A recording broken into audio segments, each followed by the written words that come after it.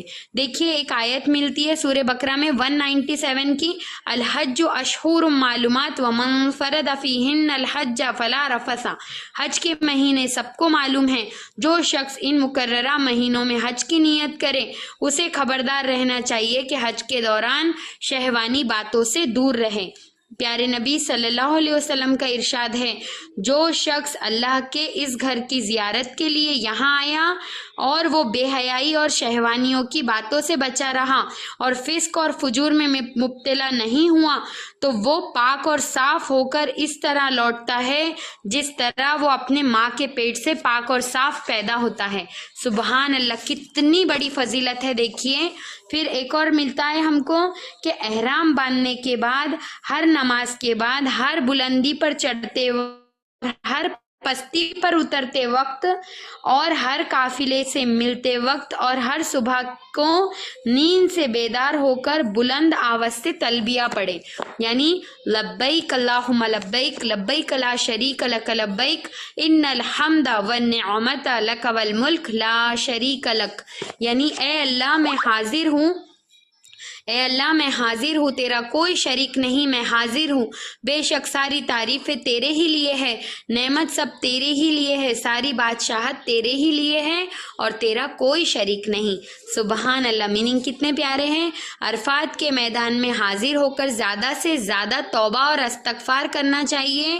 قرآن کی ہدایت ہے، ثم افیدوا من حیث افاض الناس واستغفروا اللہ ان اللہ غفور الرحیم، پھر تم اہل مکہ بھی وہیں سے پلٹو جہاں سے اور سارے لوگ پلٹتے ہیں اور اللہ سے مغفرت چاہو، بلا شبہ اللہ بہت زیادہ معاف فرمانے والا ہے اور بہت زیادہ رحم کرنے والا ہے۔ پیارے نبی صلی اللہ علیہ وسلم کا ارشاد ہے، اللہ کے نزدیک عرفے کا دن تمام دنوں سے بہت زیادہ افضل ہے۔ اس دن اللہ رب العالمین آسمان دنیا پر خصوصی طور سے متوجہ ہو کر فرشتوں کے سامنے اپنے حاجی بندوں کی عاجزی اور ان کی درماندگی کی حالت پر فخر کرتا ہے۔ فرشتوں سے فرماتا ہے، فرشتوں دیکھو میرے بندے پریشان ہیں، دھوپ میں ہیں، میرے سامنے کھڑے ہیں، یہ لوگ دور دور سے یہاں تک آئے ہیں، میری رحمت کی امید انہیں یہاں لائی ہے۔ سبحان اللہ، لوز بم آ گئے، حالانکہ انہوں نے میرے غضب کو نہیں دیکھا۔ اس فخر کے بعد اللہ رب العالمین لوگوں کو جہنم کے عذاب سے آزاد کرنے کا حکم دے دیتا ہے اور عرفے کے دن میں اتنے لوگ بخش دیے جاتے ہیں کہ اتنے کسی بھی دن بخشے نہیں جاتے۔ سبحان اللہ، اللہم اجعلنا منہم۔ پھر دیکھیے مینا میں پہنچ کر انہی جذبات کے ساتھ قربانی کی کرنی چاہیے جن جذبات کے ساتھ اللہ رب العالمین کے دوست حضرت ابراہیم خلیل اللہ نے علیہ السلام نے اپنے پیارے بیٹے حضرت اسماعیل علیہ السلام کی گردن پر چھری رکھی تھی، اور قربانی کے ان جذبات کو اپنے دل اور دماغ میں اس طرح طاری کرنا چاہیے کہ زندگی کے ہر میدان میں آپ قربانی پیش کرنے کے لیے تیار رہے اور زندگی واقعی اس عہد کی عملی کی تصویر بن جائے۔ ان الصلاۃ و نسکی و محیای و مماتی للہ رب العالمین لا شریک لہ، بے شک میری نماز، میری قربانی، میرا جینا، میرا مرنا صرف اور صرف اللہ ہی کے لیے ہے جو تمام جہانوں کا رب ہے اور جس کا کوئی شریک نہیں۔ یہ آیت میری پیاری بہنوں اتنی خوبصورت آیت ہے، کبھی اس کی تفسیر سے گزریے گا۔ یعنی ایک انسان جو ہے اگر وہ اچھے طریقے سے دیکھے نا تو اللہ رب العالمین کے لیے وہ کیسے عمل کرتا ہے کہ میری نماز جو میں زندگی میں پڑھ رہی ہوں، یعنی اللہ نے کہا کہ کھڑا ہو جا، اللہ نے کہا جھک جا تو میں جھک گئی، اللہ نے کہا میرے سامنے سجدہ ریز ہو جا تو میں ہو گئی۔ تو ہم جب اتحیات پڑھتے ہیں نا، کبھی اس کو لغت کے اعتبار سے پڑھ کر دیکھیے گا، اتنے پیارے میننگز ہیں۔ تو میری نماز جو میں اعضا اپنے اوپر نیچے کر رہی ہوں اللہ، وہ صرف تیرے لیے ہے۔ میں جو اپنی زندگی میں کسی بھی چیز کی قربانی دے رہی ہوں، یعنی مجھے مال زیادہ پسند ہے، اس کو صدقہ دے کر قربانی کر رہی ہوں، میری نفس کی خواہشوں کو میں اللہ تیرے سامنے قربان کر رہی ہوں، وہ بھی صرف تیرے ہی لیے ہے، میرا جینا اور میرا مرنا صرف تیرے لیے، اور تو تمام جہانوں کا رب ہے جس کا کوئی شریک نہیں۔ تو اللہ رب العالمین ایسے بندے کو کتنا پسند کرے گا میری پیاری بہنوں۔ حج کے ایام میں برابر اللہ کی یاد میں مشغول رہنا چاہیے اور کسی بھی وقت دل کو اس کے ذکر سے غافل نہیں کرنا چاہیے۔ اللہ کی یاد ہی تمام عبادتوں کا اصل جوہر ہے۔ پھر دیکھیے کہ دیکھیے یہاں پر ابراہیم علیہ السلام کی قربانی کا ذکر ہوا نا، تو جب آپ صفا اور مروہ کے پاس جائیں گے نا اور وہاں پر چلیں گے نا، تو اس قربانی کو یاد کریے گا کہ کیسے بی بی ہاجرہ نے جو ہے وہ صفا اور مروہ کی سعی کری تھی، تو ہم بھی کر رہے ہیں، تو اس یاد کو دل میں تازہ کرنا چاہیے۔ پھر دیکھیے کہ وَاذْكُرُوا اللَّهَ فِي أَيَّامٍ مَّعْدُودَاتٍ، اس کا مطلب یہ ہے کہ اور اللہ کی یاد میں مشغول رہو گنتی کے چند دن۔ اب ہم گئے ہیں، چند دن ہی تو ہے گنتی کے میرے پیاری بہنوں، آپ جائیں گے نا تب آپ کو پتا چلے گا کہ ایسے وقت گزرتا ہے کہ یہاں آنے کے بعد تو بہت زیادہ یاد آتی ہے اس کی۔ پھر ایک اور آیت ہے سورہ بقرہ ہی کی، فَإِذَا قَضَيْتُم مَّنَاسِكَكُمْ فَاذْكُرُوا اللَّهَ كَذِكْرِكُمْ آبَاءَكُمْ أَوْ أَشَدَّ ذِكْرًا۔ دیکھیے پھر جب تم حج کے تمام ارکان ادا کر لو تو جس طرح پہلے اپنے آبا و اجداد کا ذکر کرتے تھے اسی طرح اب اللہ کا ذکر کرو، بلکہ اس سے بھی زیادہ بڑھ چڑھ کر۔ یعنی یہ مشرکوں کا ہوتا تھا کہ وہ لوگ ہے نا اپنے آبا و اجداد کی بڑائی کو بیان کرتے تھے، تو ہمیں اس سے منع کیا گیا ہے۔ اب دیکھیے کہ ہم اللہ کے گھر میں آئے ہیں تو وہاں کی یادیں تازہ کریں۔ جب ہم مدینہ جائیں گے نا تو ہر اس چیز کو دیکھیں گے جو پیارے نبی صلی اللہ علیہ وسلم نے کیا ہے، زیارتیں کریں گے انشاءاللہ۔ جنگ بدر اور جنگ احد کے جو میدان ہیں، شہدائے احد اور شہدائے بدر کی، وہاں پر بھی زیارتیں کریں گے انشاءاللہ۔ اور اس جو پیارے نبی صلی اللہ علیہ وسلم نے جیسے جب مدینہ گئے تو جو دعا پڑھی اس دعا کو پڑھیں گے، جب مکہ سے نکلیں گے تو کیسے آپ صلی اللہ علیہ وسلم نے اپنی زندگی میں ہر چیز کو فیس کیا ہے، تو اس یاد کو دل میں محسوس کرنا ہے۔ اور جب طائف جائیں گے تو اس کو محسوس کریں گے کہ یہاں کس طریقے سے پیارے نبی صلی اللہ علیہ وسلم پر جو ہے وہ ظلم کیا گیا تھا۔ اس لیے سیرت کو پڑھیں گے انشاءاللہ، اور ان سارے احکامات سے گزر کر جب ہم وہاں جائیں گے نا تو اس کا آپ کو اتنا لطف آئے گا اور ساری یاد دہانی ہوں گی۔ اب دیکھیے دو باتیں پیارے نبی صلی اللہ علیہ وسلم کا ارشاد ہے کہ اللہ ہر روز اپنے حاجی بندوں کے لیے 120 رحمتیں نازل فرماتا ہے، سبحان اللہ، جس میں سے 60 رحمتیں ان کے لیے ہوتی ہے جو بیت اللہ کا طواف کرتے ہیں، 40 ان کے لیے ہوتی ہے جو وہاں نماز پڑھ رہے ہوتے ہیں، اور 20 ان کے لیے ہوتی ہے جو صرف کعبے کو دیکھتے ہیں۔ یعنی دیکھنا بھی عبادت ہے میری پیاری بہنوں، سبحان اللہ۔ اور آخری بات پیارے نبی صلی اللہ علیہ وسلم نے فرمایا ہے، یہ ترمذی کی حدیث ہے، کہ جس نے 50 بار بیت اللہ کا طواف کر لیا وہ اپنے گناہوں سے ایسے پاک ہو گیا جیسے اس کی ماں نے اس کو آج ہی جنم دیا ہے، سبحان اللہ۔ یہ ساری باتیں ایسی باتیں ہیں جو ہم کو ابھی سے نوٹ ڈاؤن کر لینا چاہیے۔ پھر انشاءاللہ کہ اگر وقت اجازت دے گا نا تو آنے والے ہفتے والدین سے سلوک کے آداب دیکھیں گے انشاءاللہ، بہت پیاری پیاری باتیں ہیں اس میں بھی، تو آپ سب بھی جڑیے اور سب کو کہیے۔ یہ ساری چیزیں ہم جلدی نہیں لیتے ہیں میری پیاری بہنوں، تو سب کو دعوت دیجیے۔